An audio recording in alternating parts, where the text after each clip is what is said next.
네, 오늘 말씀 제목은 내 속에 들어있는 것입니다. 예수님께서 오늘 본문에서 해주신 말씀은 우리가 아주 잘 아는 이야기입니다.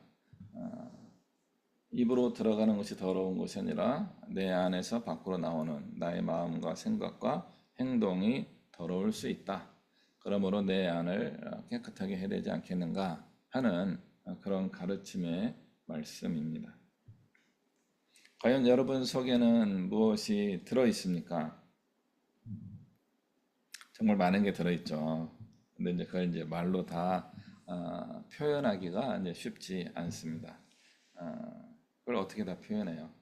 우리의 머릿속에서 떠오르는 생각들은요, 저절로 되는 겁니다. 그래서 우리 마음에 품은 생각들도 어쩌면 자연스럽게 저절로 가지게 된 것일 수 있습니다.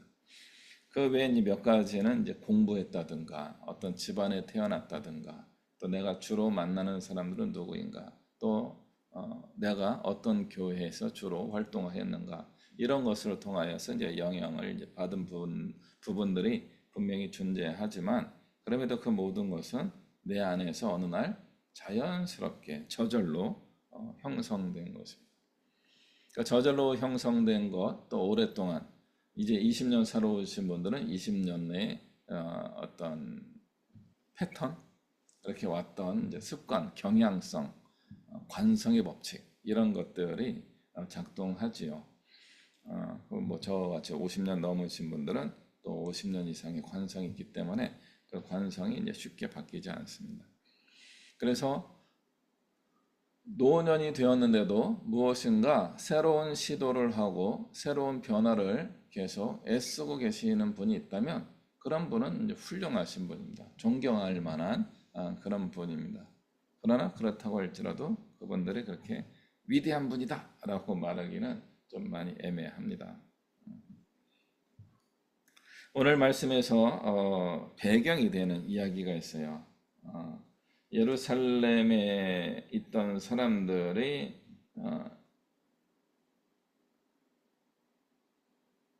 예수님을 이제 찾으러 온 거예요. 7장 1절에 보면 이렇게 되어 있습니다. 바리새인들과 또 서기관 중 몇 사람이 예루살렘에서 와서 예수께 모여들었다. 왜 왔을까요? 그 느낌상으로는 이런 거예요. 우리 춘천에 계신 분들이 혹은 뭐 대전에 계신 분들 혹은 부산에 계신 분들이 서울에 와서 김동석을 만난 거예요. 김동석을 만나러 왔다. 왜 왔을까? 왜 예수님을 예루살렘으로부터 반대로 간 거거든요. 서울에서 대전을 누구 찾으러 간 겁니다. 뭐 춘천에 누구 찾으러 간 겁니다. 시골에 내려간 거죠. 어디 뭐 충북, 어디죠? 옥천 이런 데 간 거예요. 왜 갔을까? 거기에 있는 누굴 만나러 간 거죠. 그러니까 김동석을 만나러 왔다면 왜 왔을까? 예수님을 만나러 왔다면 왜 왔을까? 바리새인들과 서기관들이란 거죠. 그 당시에 신앙의 지도자들이고 지식인이었습니다.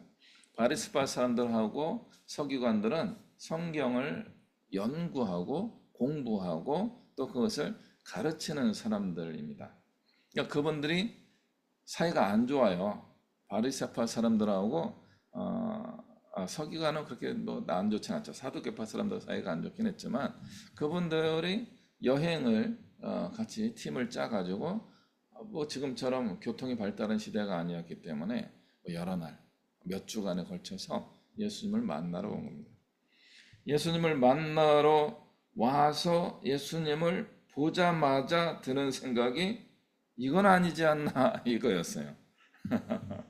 보자마자 그 오랜 시간 정성껏 예수님을 뵈러 왔는데 예수님의 제자들 중에 몇 사람이 손도 안 씻고 밥 먹는 거예요. 그걸 보는 순간 아이 별론데 이런 마음이 드는 거예요. 여러분들 누군가를 만났을 때 누군가를 혹시 존경하고 싶었는데 그분의 좀 연약한 모습을 보고 별론데 하는 그런 마음이 든 적이 있나요? 저는 자주 있습니다. 제가 이제 존경하고 싶었던 분들에 대하여 나중에 생각해서 실망하더라고요. 그래서 그분들의 좋은 면만 보려고 했지만 그분 모든 사람이 약점이 있죠. 저도 있고요.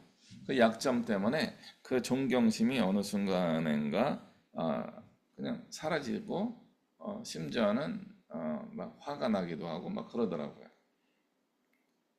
오늘 예수님을 만난 바리새파 사람들과 서기관들도 그런 비슷한 마음을 가진 게 아닌가 그런 생각이 든 겁니다.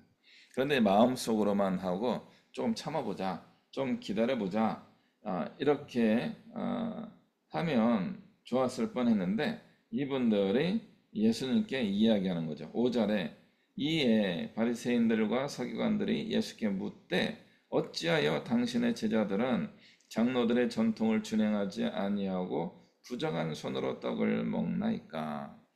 이거 정하다 부정하다 이건 깨끗하다 그런 뜻이에요. 더럽다 깨끗하다.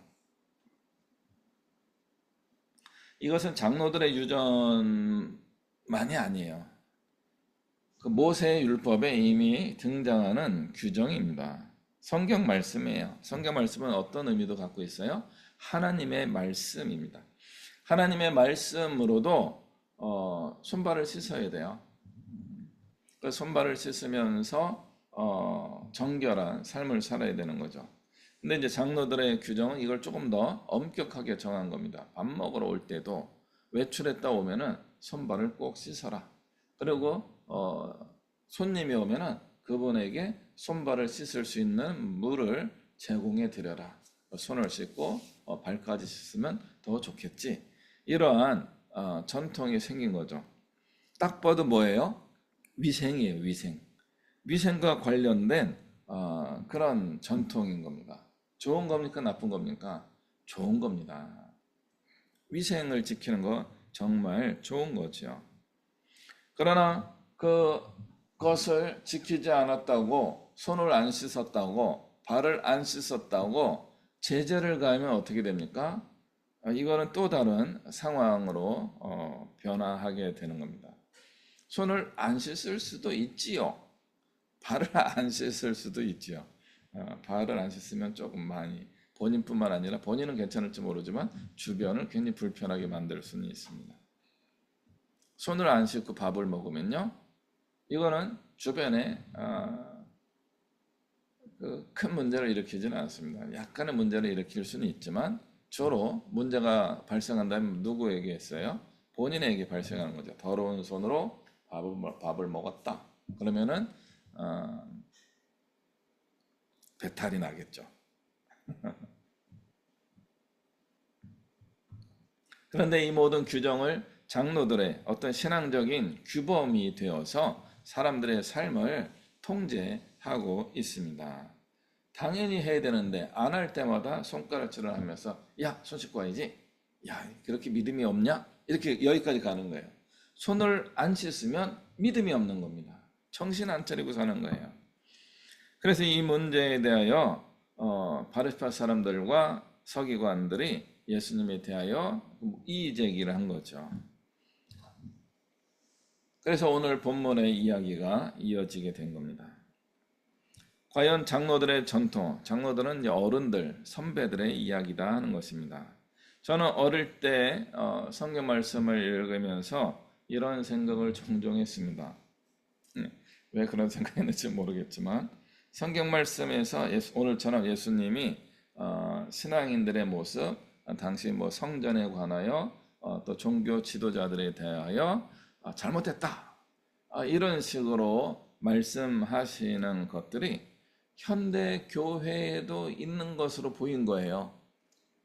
어린이 초등학교 아니 3, 4학년쯤 됐을 건가 그때쯤이에요. 성경 말씀을 읽었는데 우리 교회학교 선생님들이 나보다 성경 말씀을 잘 모르는 것처럼 보였어요. 그리고 드물게 어린이들 눈에는 그게 잘 안 보여야 되는데 가끔 드물게 교회 장로님들, 집사님들, 권사님들이 좀 실수하는 것들이 보인 거죠. 어른들도 실수할 수 있죠. 지금 생각해 보니까 그 어른들이 지금 저의 나이보다 젊은 분도 계신 거죠. 30대, 40대 그런 어른들이었던 거죠. 제 눈에는 굉장히 큰 어른이었죠. 당연하죠. 그럼에도 불구하고 그분들의 실수가 보였습니다. 그리고 하나님의 말씀을 열심히 가르쳐 주지 않는 것처럼 보이는 목사님이 보였어요. 왜 저런 거를 성도님들에게 가르쳐 주지 않고 저런 분들은 그냥 내버려 둘까 하면서 어릴 때 의아하게 생각했어요. 나중에 들은 건데요. 저희 교회 그뭐 집사님 또 일부 장로님 이런 분들이 목사님이 멱살을 잡고 흔들던 교회였대요. 야이 하면서 욕하면서 본 적은 없죠. 밤에 일어난 사건들이었다고 하더라고요. 그러니까 저는 본 적이 없는데 나중에 그런 이야기를 들었어요. 이 목사님의 멱살을 쥐고 흔드는 교회에서 어떻게 목사님이 그런 설교를 쉽게 할 수 있겠습니까? 제대로 가르쳐 주지 못한 거죠. 저는 또 어릴 때 이런 생각을 해본 적이 종종 있었습니다. 내가 의결할 때에 참여하지 않았던, 결정할 때 참여하지 않았던 그 규범들을 내가 왜 지켜야 될 것인가? 사회적 규범, 도덕, 심지어 법 같은 경우 내가 만드는데 참여한 적이 없는데 왜 나는 그것을 지켜야 되고 만약 어기게 되면은 어떤 제재를 받게 되는가? 저는 이런 것들이 어릴 때 조금 궁금했어요. 좀 특이하죠. 좀 특이합니다. 나중에 좀 커서 보니까 그런 것들을 잘못됐다고 여겨지는 것들을 고치려고 시도하는 사람들이 있었습니다. 사람들은 그들을 개혁가 혹은 혁명가 또 혹은 대목군이라고 이렇게 부르기도 합니다. 고치려고 하는 것인데 쉽게 고쳐지지 않습니다. 다시 한번 말씀드리지만 예수님께 질문한 이 문제는 제가 볼 때는 위생의 문제였던 거죠. 사람들이 손발을 제대로 안 씻은 거예요. 그래서 적어도 손발을 씻으면 탈이 안 나니까. 또 잘못되면 고대 사회에서는 어떤 의료 시설 이런 의학 기술이 뛰어나지 않았기 때문에 전염병이 한번 돌면요 굉장히 그 주변 사회가 초토화됩니다. 많은 사람이 죽을 수 있고 그 후유증이 오랫동안 이어질 수 있어요. 그래서 사회 지도자들은 그런 위생의 문제를 굉장히 중요하게 다뤄야 할 필요가 있었습니다. 그런데 말을 안 듣는 거예요. 말을 안 들으니까 어떻게 한 거예요? 하나님의 말씀이다. 하나님의 명령이다.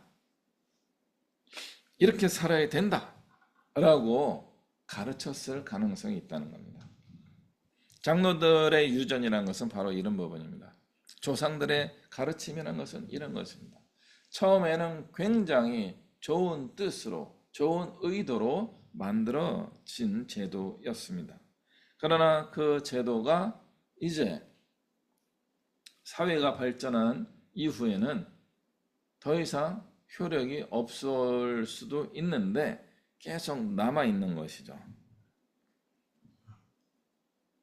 그런데 이거를 고치자고 아무도 말할 수가 없는 거예요. 언제 어떻게 만들어졌는지에 대하여 역사적 기록도 없고 그걸 바꾸자고 할 만한 어떤 타당한 당위성 이런 것들을 이야기하기도 쉽지 않고 그리고 이것에 동의하는 사람들도 있지만 반대하는 기득권 세력도 있기 때문에 쉽지 않은 것입니다. 그래서 이걸 계속 연구하고 고민하는 분들이 필요한 거죠. 인터넷 영상 가끔 이렇게 이제 저에게 뭔가를 보여주는 것들이 있어요. 인터넷 AI가 있는 것 같습니다. 어떤 학원 강사 선생님이 학생들에게 질문한 겁니다. 야, 너희들 코끼리가 왜 코끼리가 됐는지 알아? 코끼리가 언제부터 코끼리였고 왜 우리는 그것을 코끼리라고 부르게 되었습니까? 아무도 모르는 거예요. 기린은 왜 기린인가요? 영어로는 뭐죠? 쥐라프인가? 코끼리는 엘리펀트라고 하죠. 왜 엘리펀트라고 안 하고 우리는 코끼리라고 했을까? 그래서 그 선생님의 이야기는 이것이에요. 코가 길다. 코 길이였던 거죠. 코 길이. 코 길이가 길다. 뒤에는 길다는 빼고 코 길이 하다가 가운데가 경음화가 되어서 코끼리가 되었다라고 한 거예요. 타당성이 있습니다. 어떤 근거도 제시하지 않고 그냥 그러고 강의가 끝났어요. 그걸 찾아볼까 하다가 굳이 내가 코끼리의 어원을 찾을 필요가 있나 하면서 그냥 온 겁니다. 그러나 코끼리라고 부르는 것에 대하여 우리는 불편하지 않습니다. 모든 사람이 그 코가 긴 동물을 향하여 코끼리라고 이야기했을 때 우리는 뭔지 알아 라고 다 알 수 있게 된 겁니다. 재미있는 어원을 하나 더 말씀드리면요. 캥거루라고 하는 겁니다. 캥거루는 우리가 직접 본 적이 없기 때문에 조상들이 이 캥거루의 이름을 지을 기회가 없었습니다. 그러므로 우리는 코끼리, 얼룩말, 기린 이런 것들은 꽤 오래전 우리 조상들이 한 번은 보았을 가능성이 있습니다. 그래서 그분들이 이 이름을 짓는데 본인과 본인 주변 사람들과 함께 약간의 상의가 있었을 가능성이 있습니다. 그러나 캥거루는요, 이 사회 문물 사진으로 들어온 거예요. 그리고 우리는 그때 언어를 배우기 시작해서 외국 언어를 그대로 차용하여서 그 동물을 부르게 된 겁니다. 캥거루, 코알라 주로 오스트레일리아에 있는 동물이죠. 이 캥거루라고 하는 이름이 만들어진 영어 그 재미있는 우화 아시는 분은 아시겠죠?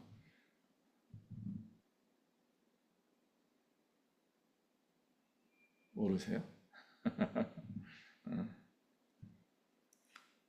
영국 사람들이 오스트레일리아 대항해 시대에 호주까지 이제 점령하게 됩니다.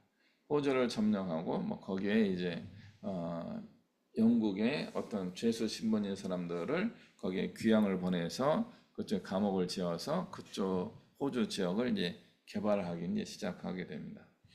그런 개발의 역사 중에 이제 영국 사람이 물었대요. 이상한 동물이 많잖아요. 유대류라고 합니다. 젖을 먹이는 포유류인데 배에 주머니가 있어가지고 주머니에서 일정 기간 그 새끼를 이제 키우는 동물들이 오스트레일리아, 호주에는 많이 있었던 겁니다. 근데 처음으로 등장한 게 이렇게 뛰는 동물이 등장한 거죠.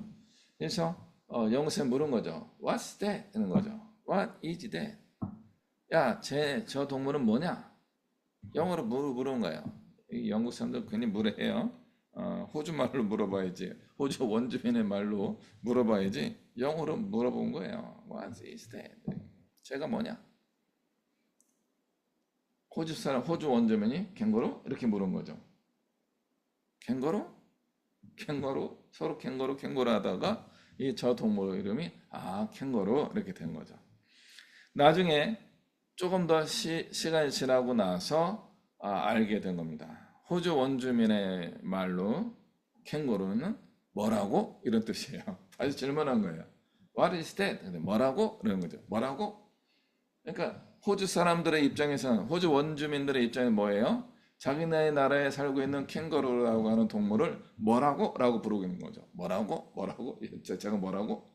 원래 그들이 부르던 이름이 있었음에도 불구하고 이제는 그 이름이 유명한 이 동물의 이름이 되어버린 겁니다.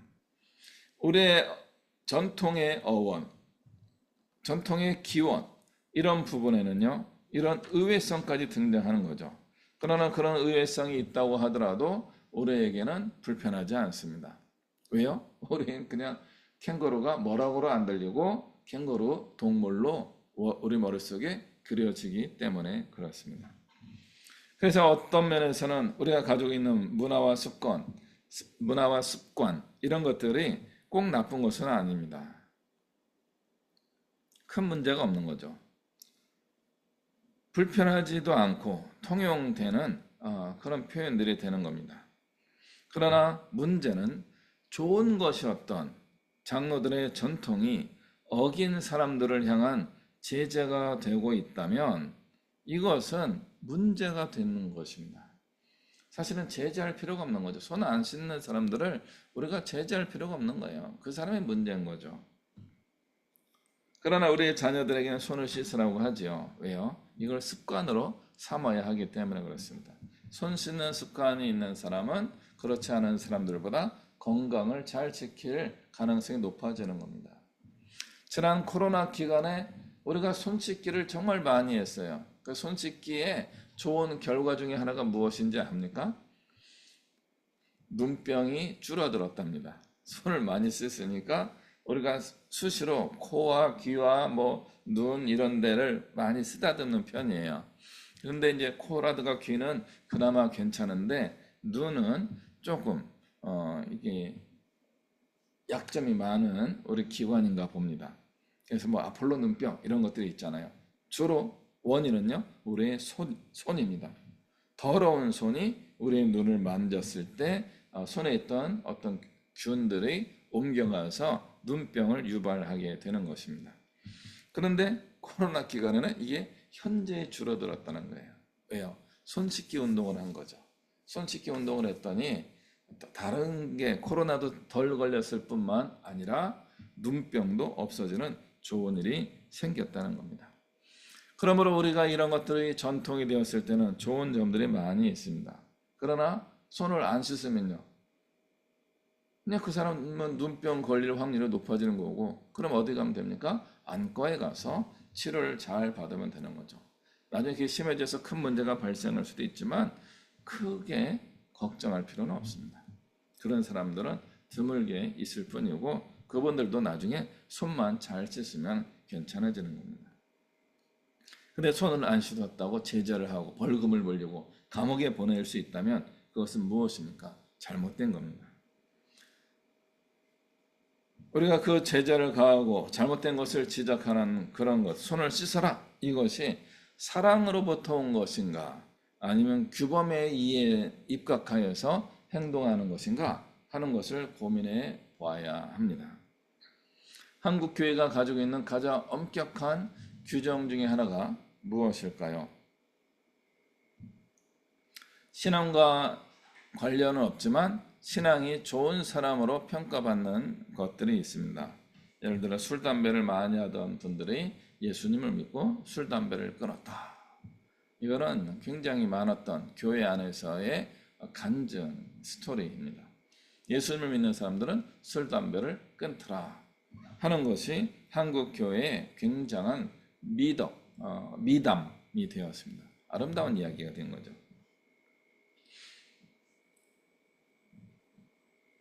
술, 담배는 안 하는 게 좋습니다. 왜요? 건강에 해롭기 때문에 그렇습니다. 특히 담배는 본인도 해로울 뿐만 아니라 주변도 피해를 줄 수 있죠.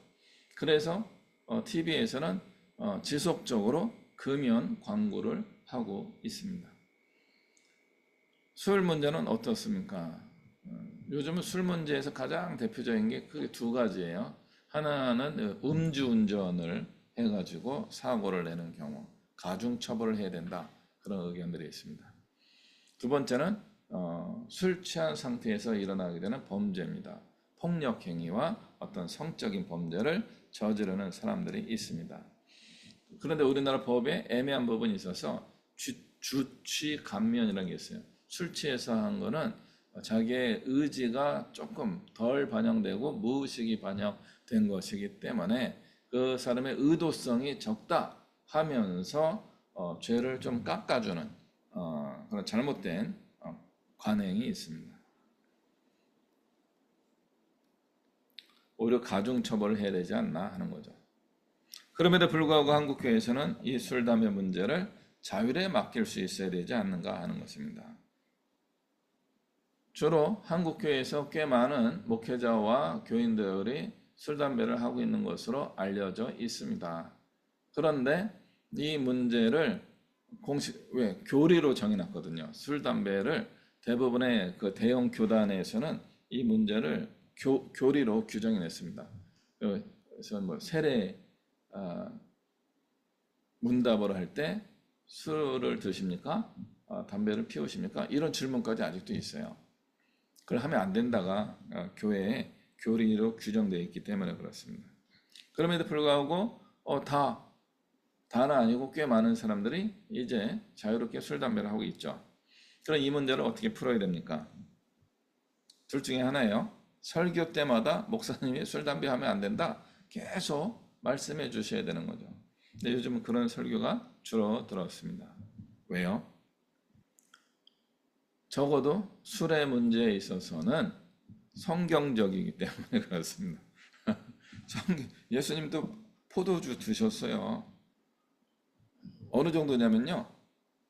예수님을 비난하던 사람들이 세례 요한은 그 금식을 많이 했기 때문에 미쳤다, 귀신 들렸다 라고 평가를 했다면 예수님은 식사와 그 포도주를 많이 드셨기 때문에 술과 음식을 탐하는 자다 이런 식의 어떤 비난을 받으셨습니다. 그래서 성경적이에요. 근데 많은 분들이 이 성경의 내용을 외면하고 있죠. 와인을 먹게 되는 것은 성경적입니다.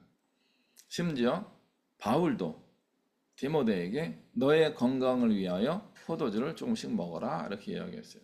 정확한 내막은 모르겠지만 술을 권한 분입니다. 사도 바울은. 넘어갔어요. 이제 다시 본문으로 돌아올게요.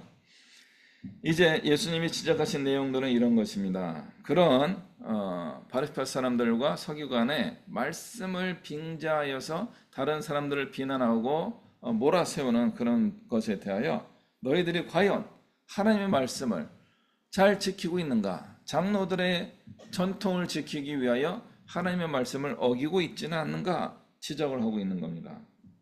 이 백성이 입술로는 나를 공경하나 마음은 내게서 멀도다. 사람의 계명으로 교훈을 삼아 가르치니 나를 헛되이 경배하는도다.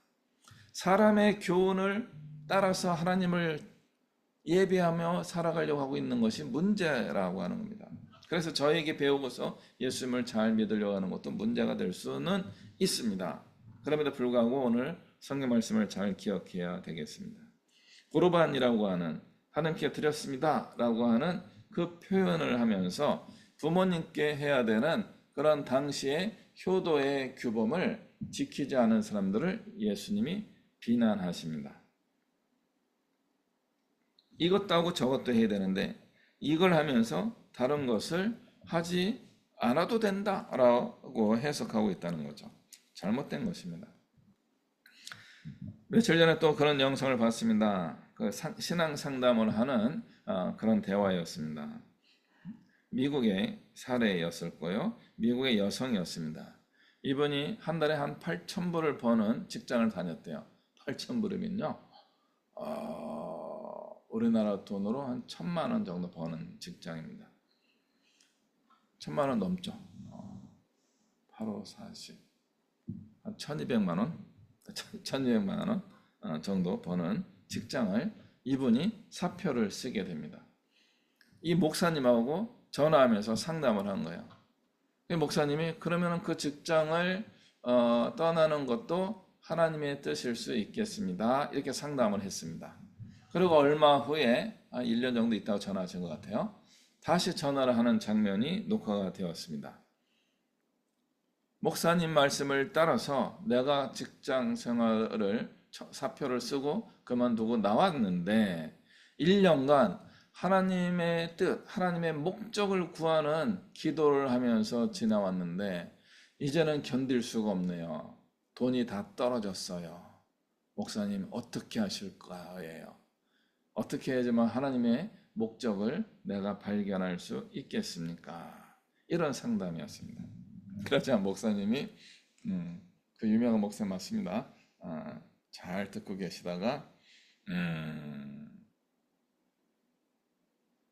그 회사에서 근무하실 때 여성으로서 좀 부당한 대우를 받고 그리고 업무도 굉장히 과중하기 때문에 소득은 많지만 계속 그 직장에 다니는 것이 어렵다라고 이야기하셨고 그래서 그 직장을 떠나는 것이 하나님의 뜻일 수 있다라고 하는 부분에서는 내가 얘기한 것이 맞습니다. 그럼에도 불구하고 지난 1년간 직장 생활 또 다른 직장을 구하지 않고 가족의 모든 생계, 특히 장애를 가지고 있는 남편과 자녀들을 양육해야 되는 가정을 책임지는 사람으로서 굉장히 마음의 부담도 있고 어려움도 있겠지만 새로운 직장을 구하지 않고 하나님의 목적만을 찾기 위하여 1년간 24시간 하나님의 뜻을 가르쳐 주세요라고 기도하고 있는 것은 잘했다라고 할 수가 없습니다. 왜냐하면 당신의 가족들을 돌아볼 수 있는 사람이 당신밖에 없는데 그 책임을 잘 감당하는 것도 하나님의 뜻을 이루는 것이라고 할 수 있습니다. 그러므로 당신은 24시간 기도하면서 시간을 보내야 할 때가 아니고 지금 빨리 직장을 찾아야 한다라고 저는 말씀드리겠습니다. 그러나 하나님의 목적을 찾고자 하는 것 자체도 나쁜 것은 아닙니다. 그것도 해야 하고요. 가족을 돌보기 위한 직장도 찾아야 하는 겁니다. 이것 때문에 저것을 안 하는 것으로 선택하는 것은 지혜롭지 않고 어쩌면 잘못된 것입니다. 이런 답변을 하시더라고요. 여러분 마음이 어떠십니까? 편안하십니까? 이 대화가 마음에 드십니까?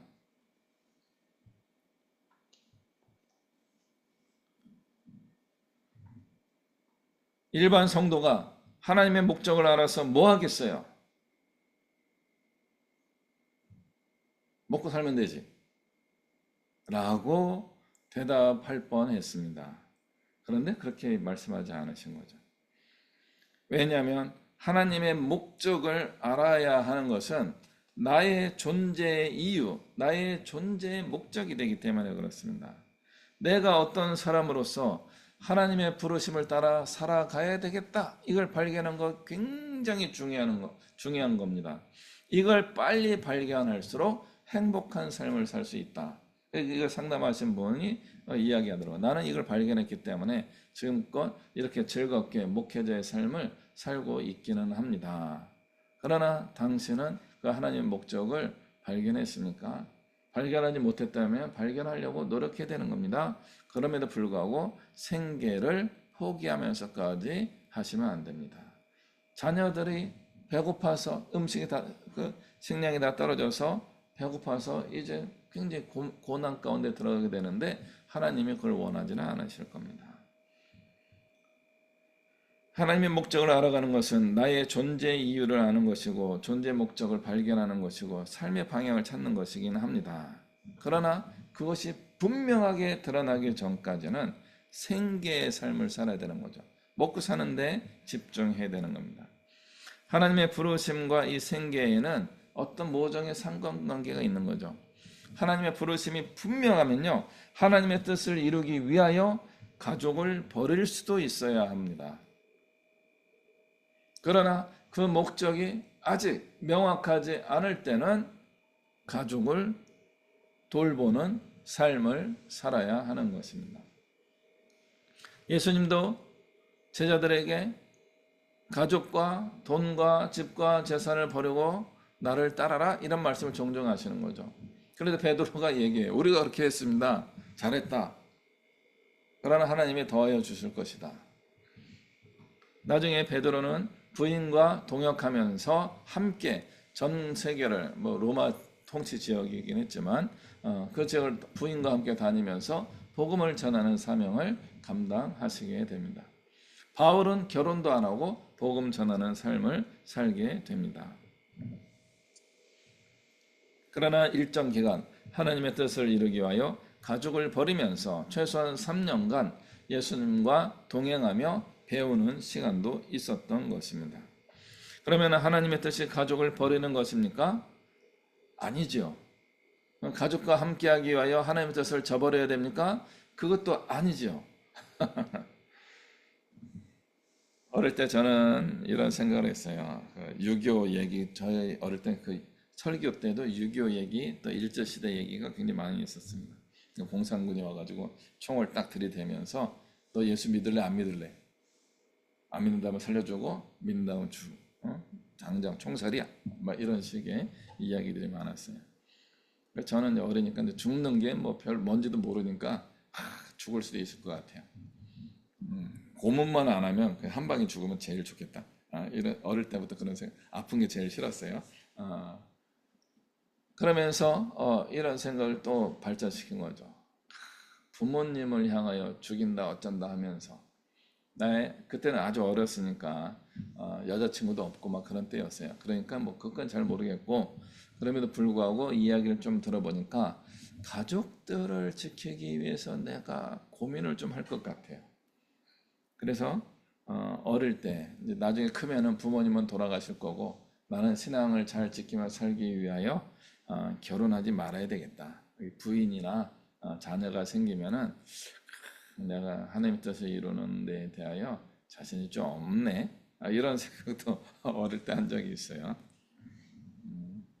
근데 결혼했어요. 아이들도 여럿 있습니다. 무책임한 아빠로 살고 있습니다. 하나님의 뜻을 이루기 위하여 가족을 버려야 되는데 버리지도 못하고 하나님 뜻을 향하여 막 전심하며 나가지도 못하고 있는 게 아닌가 그런 생각이 들기도 하네요. 반성하고 있습니다. 그럼에도 불구하고 저는 지금 하나님의 뜻을 좀 구체적으로 발견하고 몇몇 분들과 함께 좀 진행 중에 있습니다. 그래서 이게 혼자 하나님의 뜻을 구하며 가는 것이 아니라 여러 사람과 함께 가야 되는 그런 비전을 주셔가지고 쉽지 않습니다. 사람들을 설득하며 가야 되는데 설득이 잘 안 되더라고요. 그러나 곧 되고 있습니다. 조만간 짜잔 하고 보여드리도록 하겠습니다. 이제 말씀을 마무리하겠습니다. 여러분에게 질문하는 겁니다. 예수님이 우리에게 주시는 질문입니다. 손 씻지 않고 밥 먹는 게 뭐 그리 잘못된 것이냐? 내 마음 속에서 밖으로 나오는 것이 깨끗해야 된다. 14절 말씀이죠. 무엇이든지 밖에서 사람에게로 들어가는 것은 그 사람을 더럽게 하지 못한다. 사람 안에서 나오는 것이 사람을 더럽게 한다라고 말씀하고 계십니다. 예수님이 손 씻는 얘기 이게 하냐 이 문제. 손 씻는 장로들의 그 전통을 지킬 거냐 말 거냐 그거 지키지 마. 이거 해 저거 해. 이런 답을 주시면 제일 쉬워요. 이걸 할까요 말까요? 그럼 해라. 하지 마라. 손을 씻을까요 말까요? 씻어라. 씻지 마라. 그게 분명하잖아요. 그런데 예수님이 막 이 얘기 저 얘기 하면서 빙빙 돌면서 이제 결론에 온 거죠. 손 씻는 것 가지고 고민하지 마라. 당신들의 마음 속에 어떤 것이 들어있는지 살펴봐야 한다. 밖에서 들어가는 것이 사람을 더럽게 하는 것이 아니라 왜? 음식은 우리의 마음으로 들어가는 게 아니기 때문인 거죠. 근데 뭐가 들어와요? 다른 사람들의 이야기는요, 마음으로 들어가요. 다른 사람들의 감언이설이 마음으로 들어가요. 나를 혼내고 욕하는 것이 나의 마음으로 들어가요. 나의 마음에 어떤 변화가 일어나고 있는 거죠. 그 영향, 다른 사람으로부터 오는 더러운 영향력 때문에 내 안이 더러워지고 있는 거죠. 마찬가지로 나 때문에 다른 사람이 더러워지는 겁니다. 말하는 나도 더러워지고 듣는 그들도 오염시키고 있는 겁니다.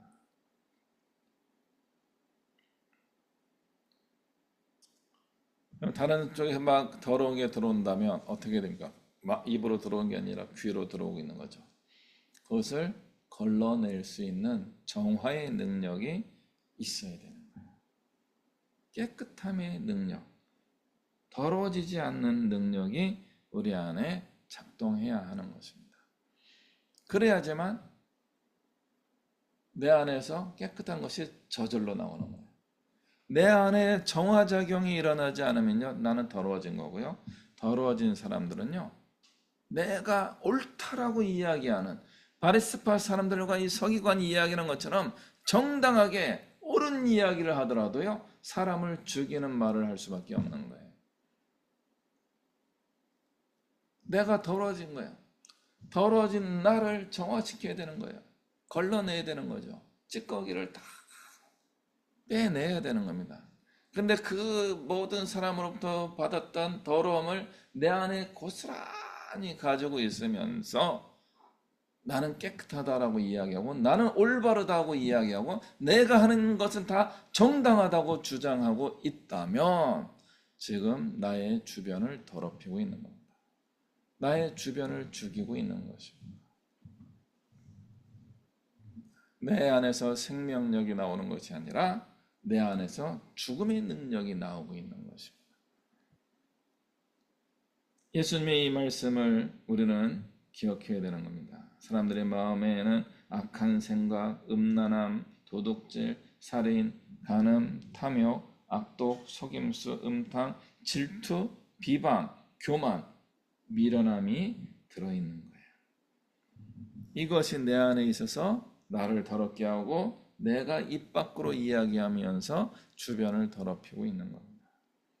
그러므로 우리는 지금이라고 하는 오늘 고민해 봐야 되는 거죠. 과연 내 속에는 얼마나 깨끗함으로 변화되어 있는가? 내 속에는 얼마나 좋은 것들이 들어있는가?